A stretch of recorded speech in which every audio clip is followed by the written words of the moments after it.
Next definition है constants, non negative restrictions, feasible solution of feasible regions. अभी जैसे मैंने बताया था कॉन्स्टेंट्स क्या होता है, non negative restrictions, feasible solution, feasible region, ये क्या होते हैं, क्योंकि ये इसलिए समझाना है कि अभी जो नया टॉपिक है उस टॉपिक के लिए समझना बहुत जरूरी है। फर्स्ट ऑफ ऑल कॉन्स्टेंट्स उनको बोला जाएगा जो लीनियर इक्वेशंस और लीनियर इक्वेशंस को बोला जाएगा। मींस हम जो इक्वेशंस लिख रहे थे जैसे कि x plus Y greater than equal to 0, ये लीनियर इक्वेशन है, या x plus Y is equal to 10, ये इक्वेशंस है। इन इक्वेशंस को बोलेंगे हम कॉन्स्टेंट्स। ठीक है। Next non negative restriction. Non negative restrictions यानी x is greater than equal to 0 और y is greater than equal to 0, इन दोनों को बोलेंगे हम नॉन नेगेटिव रेस्ट्रिक्शंस। अब रेस्ट्रिक्शंस क्यों, देखो इसका डेफिनेशन क्या लिखा है, इन सम सिचुएशंस, कुछ सिचुएशंस में the values of the variables यानी x और y अंडर कंसिडरेशन में बी पॉजिटिव और 0। यानी इस डेफिनेशन का मतलब ये है कि x की वैल्यू एक तो 0 होगी या पॉजिटिव होगी, अब वो भी कब, कुछ कंडीशंस में, अंडर कंसिडरेशन, कुछ कंडीशन का। वो कंडीशंस होता क्या है, जब हम इसके आगे का टॉपिक पढ़ेंगे तब हमको मैं बताऊंगा कि वहां पे कंडीशन किस चीज का। अभी अगर समझूंगा, अभी अगर इसको कुछ डिटेल में समझना है तो देखो कंडीशंस आएंगे तब समझना ज्यादा आसान जाएगा। फिलहाल हमें इतना ध्यान रखना है कि नॉन नेगेटिव रिस्ट्रिक्शंस यानी x is greater than equal to 0 और y is greater than equal to 0, जिसमें कुछ सिचुएशन ऐसे आएंगे जहां पर वेरिएबल की वैल्यूज को हमें बस पॉजिटिव और 0 ही लेना है और उसके लिए कुछ कंडीशंस दिए गए। ठीक है। फेयरेबल सॉल्यूशन और फेयरेबल रीजन जो है दोनों एक दूसरे से कनेक्टेड है। अब वो कैसे कनेक्टेड है देखिए, फेयरेबल सॉल्यूशन यानी a solution which satisfies the constants। अब the constants यानी all the constants, सभी के सभी constants को सेटिस्फाई करने वाले सॉल्यूशन को हम बोलेंगे फेयरेबल सॉल्यूशन। और एक है फेयरेबल रीजन। फेयरेबल रीजन यानी common region determined by all constants and non negatively restrictions. अब कॉमन रीजन या कॉमन पॉइंट्स, फॉर एग्जांपल अगर जैसे मैंने ग्राफ बनाया, ग्राफ में अगर हमने दो लाइंस को इस प्रकार से ड्रॉ किए, ठीक है, इस प्रकार से ड्रॉ किए, हमारा शेडेड रीजन ग्राफिकली इस प्रकार से प्लॉट हुआ। अब जैसे ये प्लॉट हुआ तो हमें कॉमन रीजन क्या है, अब हमने अभी तक का कैसा था, हमारा रीजन इस प्रकार से बना हुआ था, अब उसको कॉमन बनाना, और कॉमन बनाना है यानी हमें रेस्ट्रिक्शंस के पॉइंट्स, तो कॉन्स्टेंट्स के पॉइंट्स को कॉमन लेना है, तो ये बना कॉमन रेस्ट्रिक्शंस। मींस एग्जांपल दूंगा तो आपको ज्यादा डिटेल में समझ जाएगा। फेयरेबल रीजन, रीजन यानी ये जो ट्रायंगल बना है ये हमारा फेयरेबल रीजन है। और सॉल्यूशन किसको बोलेंगे हम, इस फेयरेबल रीजन से बना हुआ जो कैलकुलेशन बनेगा उस कैलकुलेशन को हम बोलेंगे सॉल्यूशन। फिर से एक बार बता रहा हूं, फेयरेबल रीजन यानी common points determined by all constants. All constants यानी जैसे इसके कॉमन पॉइंट क्या रहेंगे, 0 10 10 0, ये हो गए इसके कोऑर्डिनेट पॉइंट्स। और एक कोई इक्वेशन ले लिया, उस इक्वेशन के पॉइंट्स अपने प्लॉट किए, ग्राफ बनाए, जैसे कि पिछले एक्सरसाइज में हमने कुछ ग्राफ्स बनाए, तो उस ग्राफ में से कोई एक आध एग्जांपल देख सकते हो। उस एग्जांपल में हमने एक शेडेड रीजन ड्रॉ किए थे, उस शेडेड रीजन को जब अगर ध्यान से देखोगे तो कुछ शेडेड रीजन हमारे कंप्लीट शेडेड रीजन था। अब उसमें से हमें क्या करना है, सिर्फ कॉमन रीजन या कॉमन पॉइंट्स को ही डिटरमाइन करना है, जिससे किसके ऑल कॉन्स्टेंट्स, जिससे क्या होगा, वो रीजन बनेगा फेयरेबल रीजन। अब फेयरेबल सॉल्यूशन या जो रीजन से बना हुआ कैलकुलेशन, कंप्लीट कैलकुलेशन, उसको बोलेंगे हम solution. Find feasible solution of the following inequalities graphically. हमें क्या करना है, इस इक्वेशन को सॉल्व करना है, जैसे हमने पिछले कुछ क्वेश्चंस में किए थे, और इसमें हमें क्या फाइंड करना है, फेयरेबल सॉल्यूशन फाइंड। उसके लिए सबसे पहली बात दिए गए इनइक्वालिटीज को बताओ क्या है आपके पास, और ये देखिए यहाँ पे आया है रेस्ट्रिक्शंस, अब रेस्ट्रिक्शंस आ चुका है। इसके पहले कुछ क्वेश्चनों में रेस्ट्रिक्शंस नहीं थे, अब रेस्ट्रिक्शंस है। जैसे अब देखो 3x plus 2y less than equal to 18, 2x plus y less than equal to 10। दोनों का साइन एक ही साइड एक ही तरफ है, तो शेडेड रीजन आसानी से बन जाएगा। अब सबसे पहले द लीनियर इनइक्वालिटीज आर, हमारे पास linear equalities 3x plus 2y less than equal to 18, second है 2x plus y less than equal to 10। दो है हमारे, दो कितने इक्वेशंस हैं, दो इनइक्वालिटीज। अब दोनों इनइक्वालिटीज को अभी हमें सॉल्व करना है बाय टेबल। जैसे कि पिछली बार भी हमने टेबल से सॉल्व किए थे, अभी भी वैसे करेंगे। सबसे पहले मैं आपको दो प्रकार के टेबल बताऊंगा। ये सबसे पहला टेबल है जो आपको दोनों प्रकार के टेबल में से जो इजी लगेगा वही टेबल हम फॉलो करेंगे, ठीक है। सबसे पहले हम यहाँ ड्रॉ करेंगे लाइन। कितने लाइन से हमारे पास, दो लाइन से, ठीक है। दो लाइन से हमको यहाँ पर लिखने पड़ेंगे लाइन। फर्स्ट लाइन सपोज मान लो लाइन का नाम है ए बी, तो उसके पॉइंट्स होंगे first point A, second point B. जैसे कभी कोई भी लाइन अगर हम ड्रॉ करते हैं तो पॉइंट ए पॉइंट बी, तो इस वजह से ड्रॉ किया। तो हमारे लिए first line A B, second line C D, ठीक है। दो लाइन हमारे लिए बन गए। अब लाइन के बाद इक्वेशंस, इक्वेशंस इक्वेशंस क्या है आपके पास, दो इक्वेशंस है। फर्स्ट इक्वेशन है 3x plus 2y। अब यहां पर लेना है इज इक्वल टू 18, तो जब तक इक्वल टू नहीं लेंगे तब तक हमें कोऑर्डिनेट पॉइंट्स नहीं मिलेंगे। सेकंड इक्वेशन है 2x plus y is equal to 10, ठीक है। सेकंड इक्वेशन का भी इक्वल टू लेना है, इक्वल टू किसके लेना है बताया मैंने, किससे लेना है इक्वल टू, हमें इक्वल टू लेने पर ही हमें कोऑर्डिनेट पॉइंट्स मिलेंगे। Next points on X axis, फिर सेकंड है पॉइंट्स ऑन वाई एक्सिस। अब एक्स एक्सिस और वाई एक्सिस के पॉइंट्स जब भी फाइंड करना हो तो सबसे पहली बार यहाँ पे लाइन के हमने दो पॉइंट्स लिए, तो पहला पॉइंट यहाँ पे ए आएगा, सेकंड पॉइंट यहाँ पे बी आएगा। इसके लिए पहला पॉइंट सी आएगा और यहाँ पे second point D. First point के कोऑर्डिनेट वैल्यूज क्या है, अगर पॉइंट्स ऑन एक्स एक्सिस यानी हमें यहाँ पे फिक्स 0 लेना पड़ेगा। अगर पॉइंट्स ऑन वाई एक्सिस तो ये फिक्स यहाँ पर एक्स की जगह पर 0 लेना पड़ेगा। जैसे हमने पिछले कुछ क्वेश्चन से हमने फाइंड किया था, देखो अगर याद होगा तो देखो हमने किस प्रकार से किए थे, यहाँ पे एक्स किए थे, यहाँ वाई किए थे, एक बार 0 इधर एक बार 0 इधर, वही काम कर रहे हैं। एक बार y में 0 लिए और एक बार x में 0 लिए। जब x पर पॉइंट्स फाइंड करने हैं तो y की वैल्यू 0 लेना है, जब y पर पॉइंट फाइंड करने हैं तो x की वैल्यू 0 लेना है।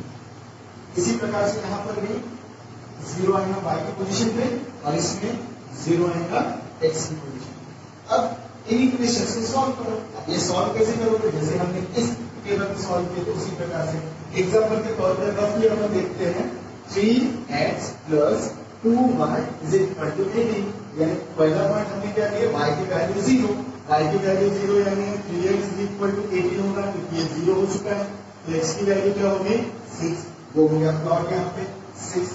सेम टू सेम x में 0 लेंगे तो क्या मिलेगा मुझे, 2y is equal to 18 यानी y की वैल्यू होगी 9, y की वैल्यू 9 यहाँ पे आ गया 6। इसी प्रकार से सेकंड के पॉइंट्स बताओ, सेकंड के पॉइंट्स क्या आएंगे, अभी हमें क्या लगेगा y की वैल्यू 0 तो x की वैल्यू आएगा 5, अभी डायरेक्टली लिखते हैं। फिर अगर हमने x की वैल्यू 0 लिए तो y का वैल्यू होगा 10। कितने हमने लाइन हमारा नाम है AB और लाइन दूसरा है CD और इक्वेशन क्या थे हमारे पास, दो इक्वेशन थे, दोनों इक्वेशन को हमने यहाँ लिखे।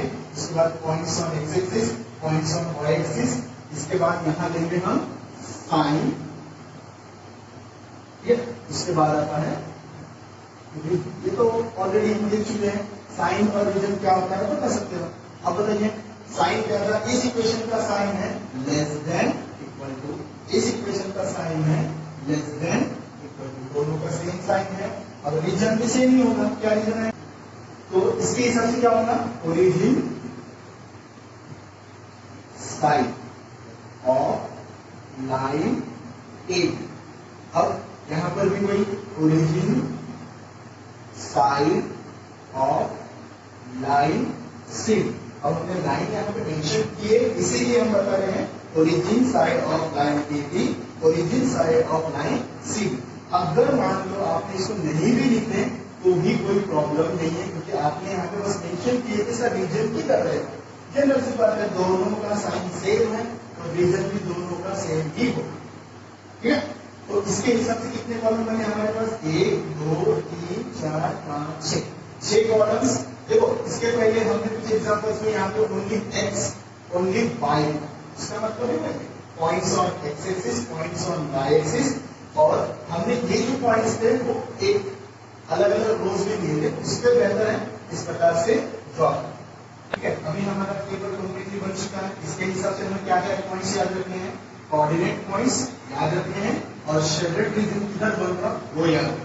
तो फिलहाल अपना टेबल यहाँ पे कंप्लीट है। अब कंप्लीट टेबल से हमें सिर्फ क्या लेना है? कोऑर्डिनेट पॉइंट्स और ओरिजिन साइड। तो मैं यहाँ पे कोऑर्डिनेट पॉइंट्स लिखता हूँ A 6 0, B 0 9, C 5 0 और D 0 10। और हमारा इन दोनों के लिए कॉमन क्या है? ओरिजिन साइड, उसका शेडेड रीजन है।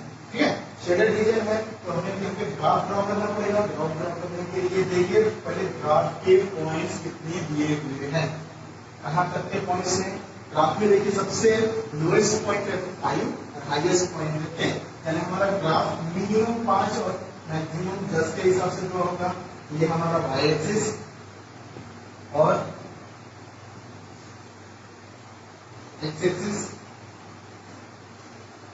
तो हमें 10 पॉइंट्स ड्रॉ करने हैं वाई एक्सिस पे और कम से कम 6 पॉइंट ड्रॉ करने हैं एक्स एक्सिस पे। तो फिलहाल हम ड्रॉ करते हैं 1 2 3 4 5 6 7 8 9 10। इधर भी उसी साइज में 1 2 3 4 5 6 7 8 9 10। ठीक है, 1 2 3 4 5 6 7 8 9 10। 1 2 3 4 5 6 7 8 9 10। ठीक है, हमने ये ग्राफ में प्लॉट कर लिए। ये ओरिजिन है 0। ठीक है, अब सबसे पहला पॉइंट है हमारे पास A पॉइंट की वैल्यू है 6 0, यानी x कोऑर्डिनेट 6 है, y कोऑर्डिनेट 0। x कोऑर्डिनेट 6 है, y कोऑर्डिनेट 0, यानी हमारा पहला पॉइंट यहाँ ड्रॉ हुआ। इस पॉइंट को हम यहाँ प्लॉट करते हैं 6 0। सेकंड है D की वैल्यू है 0 9, 0 9 यानी 0 y x वैल्यू 9। इस पॉइंट को हमने लिखे B का वैल्यू है 0 9। नेक्स्ट पॉइंट है C में हमारे पास दिया 5 और 0। x कोऑर्डिनेट वैल्यू 5 है और y कोऑर्डिनेट की वैल्यू 0। तो C पॉइंट की वैल्यू है 5 0। एंड उसी प्रकार से D का वैल्यू बनेगा 0 10 0 10। D के ब्रैकेट में 0 10। पूरे पॉइंट्स बन चुके। अब पहला लाइन हमें कौन से पॉइंट का बनाना है? A और B पॉइंट का बनाना है। तो लाइन क्या बनेगा हमारा? AB। तो A और B पॉइंट्स कहाँ पे है? A यहाँ पर है और B यहाँ पर है। दोनों पॉइंट्स को जोड़ देते हैं। ओरिजिन साइड यानी दोनों का साइन सेम है। क्या साइन है? लेस देन इक्वल टू के हिसाब से। देखो फर्स्ट लाइन हमारा है AB, सेकंड लाइन हमारा है CD। तो AB B यहाँ पर है और A 6 और ये 10 9 बना है। तो ठीक है, उसके हिसाब से अपना जनरल कैलकुलेशन के हिसाब से देखो शेडेड रीजन इस प्रकार से ड्रॉ होगा।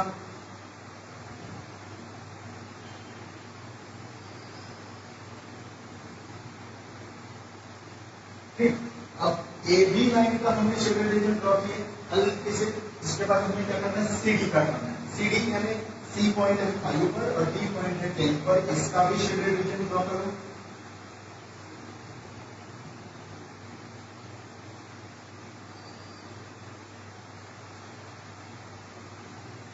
अब यहाँ पर सबसे पहली बात ध्यान रखने वाली बात यह है कि अगर वेरिएबल सॉल्यूशन चाहिए तो हमें कॉमन रीजन देखना पड़ेगा। कॉमन रीजन किसका? मैंने डेफिनेशन में बताया था जितने भी कॉन्स्टेंट्स है या नॉन रेस्ट्रिक्शंस है उनका एक कॉमन रीजन बनेगा, वो कॉमन रीजन होगा शेडेड रीजन या पीएलजिबल रीजन। पीएलजिबल रीजन बोलो या शेडेड रीजन बोलो, ठीक है। कॉमन रीजन वो होगा जो पॉइंट्स को कॉमन करेगा। अब देखो कॉमन का है, यहाँ पे ये कॉमन पॉइंट अगर नहीं, ये कॉमन पॉइंट फिलहाल नहीं, फिर यहाँ पे बना एक कॉमन पॉइंट, क्योंकि ये दोनों का कौन सा पॉइंट है, इंटरसेक्शन पॉइंट है। तो हमने कितने पॉइंट्स लिए, ए बी सी डी, और ये है ओरिजिन को।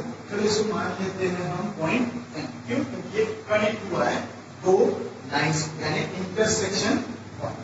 तो ए बी सी डी, तो हमारे चारों पॉइंट्स हैं। तो अब देखो ए, फिलहाल ए तो कौन सा कॉमन पॉइंट नहीं है, कॉमन पॉइंट या कॉमन रीजन नहीं है। नेक्स्ट फिर जाते हैं आगे में बी, बी है, क्यों, बी इसलिए है कि यहाँ पे देखो हमारा लाइन का रीजन ओरिजिन साइड में है, और डी कॉमन रीजन में या कॉमन पॉइंट नहीं है, कारण दोनों ए मतलब ओरिजिन की तरफ से कॉमन नहीं है, मतलब अपना टोटल शेडेड रीजन रहेगा इतना।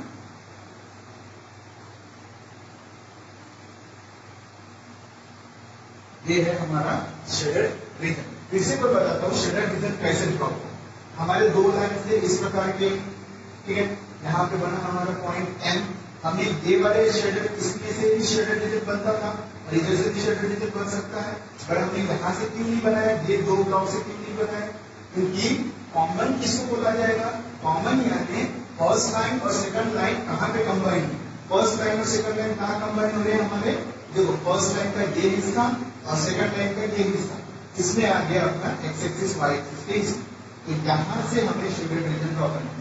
ये कॉमन नहीं है और ये वाला भी कॉमन नहीं है, क्योंकि जब ये वाला साइड लोगे तो हमारा सी डी वाला लाइन कनेक्ट नहीं होगा, अगर ये वाला साइड लेते हो तो ए बी वाला कनेक्शन नहीं होगा। मगर जो ये मैंने शेडेड बनाया है इसमें तुम देखो सी डी वाला लाइन यहाँ तक हुआ कनेक्शन और ए बी वाला लाइन यहाँ से यहाँ तक। मैं देखो फिर से बता रहा हूँ, सी डी वाला लाइन यहाँ से यहाँ तक कनेक्ट है, फिर ए बी वाला लाइन यहाँ से यहाँ तक कनेक्ट है, मतलब इतने हिस्से में हमारा रीजन बना।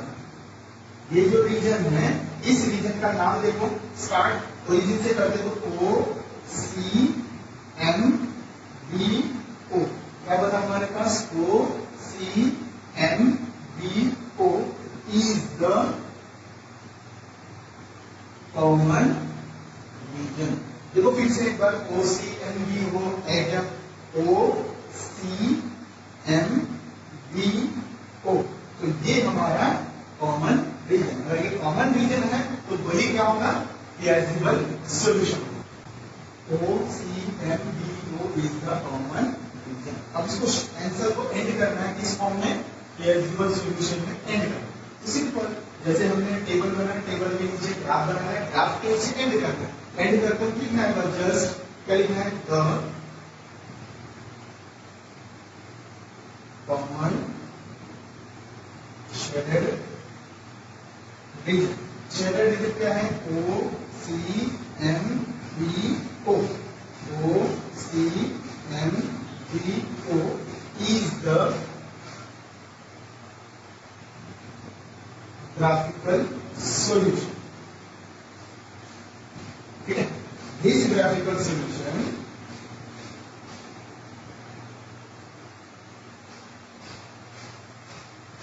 is known as physical solution। मैंने डेफिनेशन में बताया था पीएलजिबल सॉल्यूशन क्या होता है, पीएलजिबल सॉल्यूशन वही होता है जो पीएलजिबल रीजन होता है। बट पीएलजिबल रीजन में क्या आता है, पीएलजिबल रीजन में सभी के सभी कॉमन पॉइंट्स, सभी के सभी कॉमन पॉइंट्स इसके कॉन्स्टेंट्स के, और कॉन्स्टेंट्स यानी हमारे इक्वेशन, उस इक्वेशन के कॉमन पॉइंट से बना हुआ कॉमन रीजन। और कॉमन रीजन से जो बनेगा, जैसे कि मैंने लिखा है, कॉमन रीजन से जो बनेगा वही हमारा पीएलजिबल सॉल्यूशन हो। अब किसी को डाउट आया होगा कि हमने ओ से स्टार्ट किए और ओ से ही एंड किए, जैसे कि मैंने लिखा है O C M B O, तो ओ सी एम बी ओ। अब देखो कोई भी से ड्रॉ करते हैं तो किसी एक पॉइंट से ड्रॉ करते हैं। मान लो मैं एक ट्रायंगल ड्रॉ करना चाहता हूँ जिस ट्रायंगल का नाम है ABC। देखो कैसे ड्रॉ करता हूँ, पॉइंट ए, पॉइंट बी और पॉइंट सी। ट्रायंगल जो ड्रॉ कर पॉइंट्स बना दिया मैंने, अब मुझे ड्रॉ करना है। पहले कनेक्शन किससे किया, ए पॉइंट से बी पॉइंट को कनेक्ट किया, फिर बी से सी कनेक्ट किया, मतलब ए से बी, बी से सी और सी से वापस कहाँ जाएगा, ए की तरफ जाएगा। जैसे बी से ए की तरफ, सी से ए की तरफ गया तो सी ए, मतलब ए से बी, बी से सी, फिर सी से ए। मतलब देखो ए से बी, बी से सी, सी से ए, यानी अब हमारा जो शेडेड रीजन है वो कंप्लीटली क्लोज है। क्लोज है, देखो क्लोज है कि नहीं, देखो ओ से स्टार्ट हुआ, ओ के बाद फिर सी से एम। एम क्यों काउंट हो रहा है, क्योंकि M is the intersection point of two lines. जब कभी दो लाइंस बनते हैं, ड्रॉ होते हैं, तो दोनों लाइन कहीं ना कहीं कोई ना कोई पॉइंट पर कनेक्ट होते हैं। तो कनेक्शन पॉइंट है इंटरसेक्शन पॉइंट। ये इंटरसेक्शन पॉइंट को मेंशन करना जरूरी है। फिर मेंशन किया, उसके बाद से इंटरसेक्शन के बाद से डाइवर्ट हो गया ट्रायंगल, क्यों, शेडेड रीजन डाइवर्ट हो गया, क्योंकि ये लाइन अपन कैलकुलेट नहीं कर सकते। तो यहाँ से बी पर गया, बी से वापस ओ पे आया, तब हमारा shaded region completely common shaded reason बना। जो कॉमन शेडेड रीजन बना, ये बाउंडेड या अनबाउंडेड, ये हम तय करें। बाउंडेड किसको बोलते हैं हम, जिसका एंड कंप्लीटली क्लोज है, और जिसका एंड कंप्लीटली क्लोज नहीं है वो अनबाउंडेड है। तो ये एंड कंप्लीट है ना, कैसे पहचानेंगे, देखो यहाँ पे ओ से स्टार्ट हुआ, ओ से एंड हुआ, यानी ये रीजन कंप्लीट है, यानी बाउंडेड है। तो बाउंडेड का डेफिनेशन भी बता चुका हूँ। तो ये है हमारा first calculation for feasible solution. इसके ऊपर कुछ एग्जांपल्स है, आप सॉल्व करके देखिए।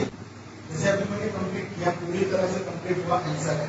जैसे हमने क्या लिए थे, इक्वेशंस की मदद से, इन इक्वेशन की मदद से फिजिबल सॉल्यूशन किया था।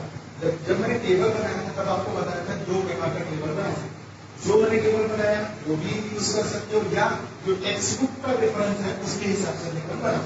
जैसे टेक्स्ट बुक रेफरेंस में क्या दिया है, ड्रॉ लाइन। लाइन हमारे पास क्या है, 3x प्लस 2y 18, और दूसरा है 2x प्लस 5 10। हमारे लिए यहाँ पे लाइन क्या करना है, ड्रॉ करना है। ड्रॉ करने की इस लाइन को L1 मानना है, इस लाइन को L2। जैसे मैंने पिछले वाले टेबल में क्या बताया था, लाइन का नाम लिया गया हमने A B, और यहाँ पे लाइन का नाम लिया L1, और दूसरी लाइन का नाम लिया हमने ASD, यहाँ पे लिखा है L। मतलब कोई चेंजेस नहीं है, बट वहाँ पे जो पॉइंट्स हमारे पास दिए थे उस पॉइंट्स को हमने A और B करके मेंशन किए थे, और जिससे शेडेड रीजन ड्रॉ करने में ज्यादा आसान जाता है। अब यहाँ पे शेडेड रीजन ड्रॉ करने के लिए पॉइंट्स नहीं दिया, पॉइंट्स की मदद से सॉल्व करेंगे। तो सिंपल, वहां पे भी एक बार x की वैल्यू 0, y की वैल्यू 0, दोनों कंडीशंस में ले लिए हमने। जब x की वैल्यू 0 लिया गया तो y का वैल्यू हमें मिला था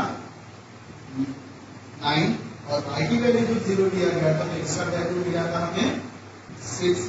ठीक है, सेकंड x की वैल्यू 0 है, y का वैल्यू 10, y की वैल्यू 0 है तो x का वैल्यू। इस प्रकार से हमारे पास पॉइंट्स मिले। इसका कोऑर्डिनेट पॉइंट क्या बना, 0 9, इस कोऑर्डिनेट का क्या बना 6 0, इसके लिए 0 10, इसके लिए 5 0। दोनों टेबल देखो, दोनों टेबल में हमारे कॉमन पॉइंट्स यही, फर्स्ट इक्वेशन में भी यही कॉमन पॉइंट थे, सेकंड वाले लाइन में भी यही कॉमन पॉइंट्स थे। बस वहां पे प्लॉटिंग मतलब डायग्राम में टेबल के हिसाब से थोड़ा अलग बना, साइन सेम लेस देन दोनों में, और रीजन क्या रहेगा, ओरिजिन साइड, ओरिजिन साइड। देखो सेम टू सेम टेबल है, सेम टू सेम कैलकुलेशन है, बस इतना हिस्सा इसका चेंज हुआ। कोई टेंशन नहीं है, कोई घबराने की बात नहीं है, क्योंकि सिंपल है। वही 0 लाइन का पॉइंट बना, वही 0 का पॉइंट बना। जब हम ड्रॉ करेंगे सिंपल उसी प्रकार का ड्रॉ करेंगे जैसे मैंने ड्रॉ किया था। एक ऐसा लाइन आया और एक लाइन गया, इस प्रकार से एक लाइन ऐसा गया। ठीक है, दोनों लाइन ड्रॉ हो गए, पॉइंट यहाँ पे हमने लिए थे। अब ये जो प्लॉटिंग होने के बाद, अब यहाँ तो पॉइंट्स के नाम दिए हुए नहीं है, पॉइंट के नाम दिए हुए नहीं है, तो हम यहाँ पे देंगे फर्स्ट लाइन यानी A B। तो यहाँ अगर लिखना है तो लिख सकते बाद में point on A B, but text book के पॉइंट ऑफ व्यू से यहाँ ना लिखते हो, क्या करेंगे डायरेक्ट प्लॉट कर दो, point A point B, point B।